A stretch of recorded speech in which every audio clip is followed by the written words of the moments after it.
আমরা 2009 দক্ষিণ চব্বিশ পরগনার প্রাইমারি চাকরি প্রার্থী। আমরা দীর্ঘ 16 বছর ধরে বঞ্চিত। একই বিজ্ঞপ্তিতে অন্যান্য সব জেলায় নিয়োগ সম্পন্ন হলেও দক্ষিণ চব্বিশ পরগনার ক্ষেত্রে আইনি জটিলতা দেখিয়ে আমাদের নিয়োগ আটকে রাখা হয়েছে।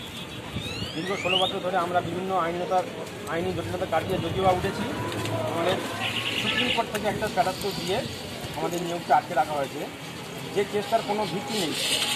যে সমস্ত শ্রেণীপ্রাপ্ত ছেলেরা তাদের অগ্রাধিকার চেয়ে সুপ্রিম কোর্টে কেস করেছে, অথচ বিজ্ঞপ্তিতে সেখানে অগ্রাধিকারের শ্রেণীপ্রাপ্ত ছেলেদের কোনো অগ্রাধিকারের বিষয়ে বলা ছিল না।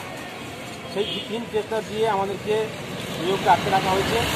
আমাদের হাইকোর্টে একরকম রায় হতে যাচ্ছে, সেই রকম মুহূর্তে আটকে রেখেছে এবং বারে বারে সুপ্রিম কোর্টে আমাদেরকে সরকারের তরফ থেকে, রাজ্য সরকারের তরফ থেকে হলফনামা জমা না দিয়ে আমাদেরকে বারে বারে ক্যারিং ডেট ফেলছে, অসুবিধা করছে, যার জন্য আমরা আগে বঞ্চিত।